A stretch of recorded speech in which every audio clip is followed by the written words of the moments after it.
Another popular existential question is that what happens to us after death?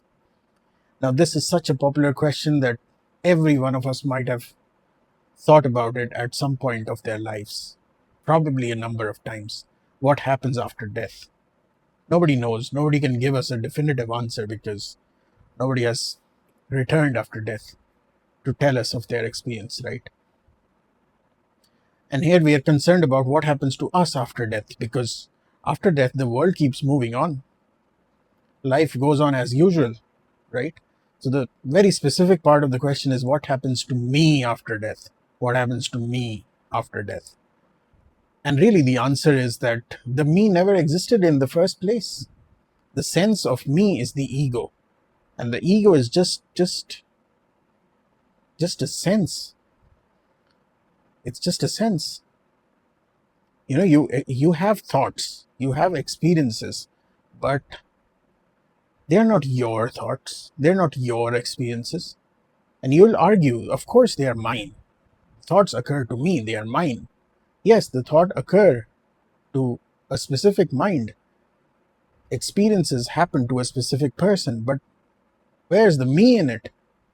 The me is just a sense that you have. Is there a me at all? Experience can be felt. Thoughts can be seen. Like you can think what you're thinking, right? If you try to observe, just as in meditation, we watch our thoughts, right? You can see what thought comes. Maybe you close your eyes and a thought comes that I have to go to office tomorrow, or that I have to make dinner after this. And you can see these thoughts, right? Just like I did.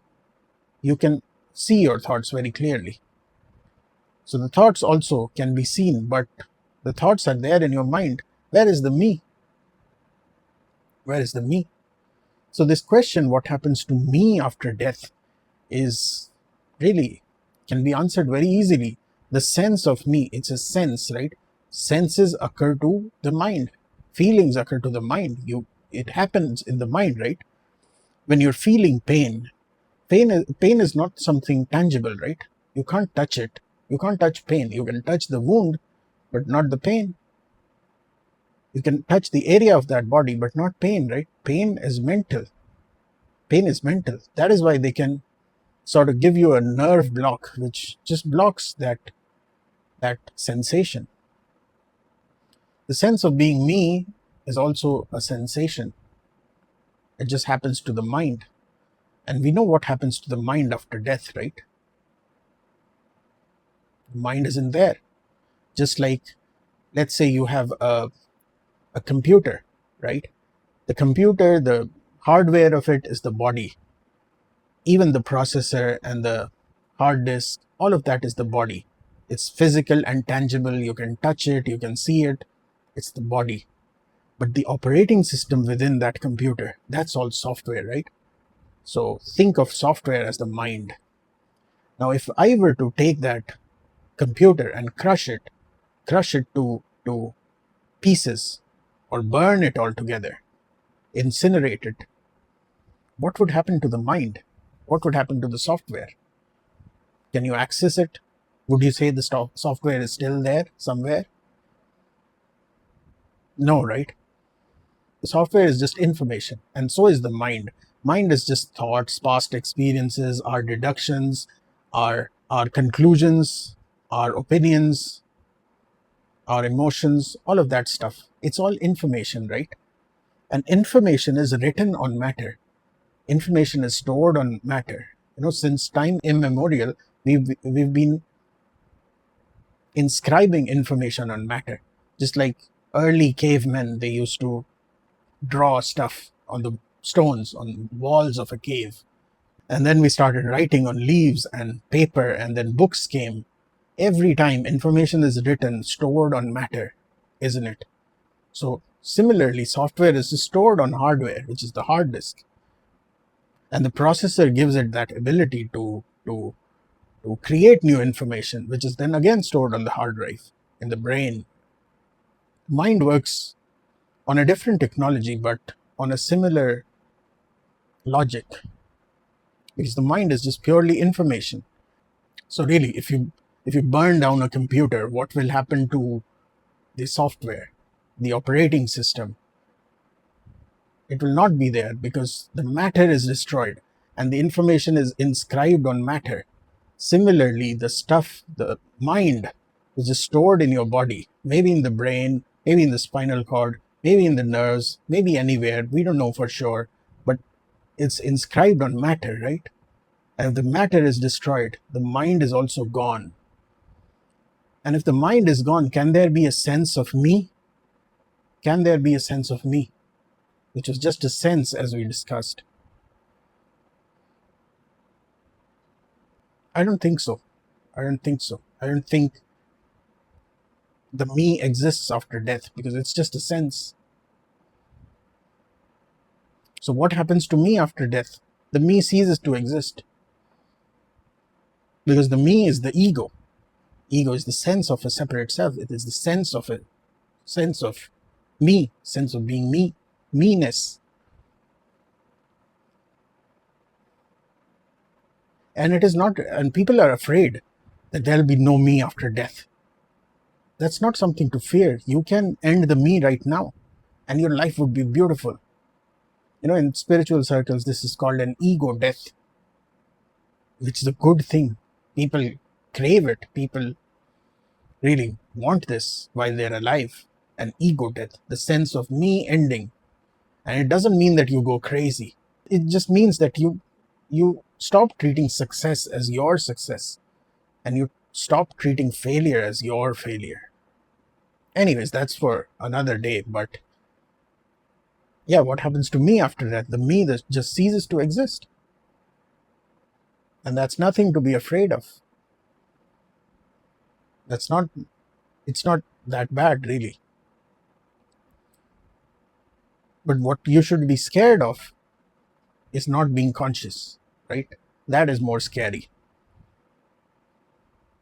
The sense of me going is all right. You can live with it. Many people do, by the way, if you don't know it.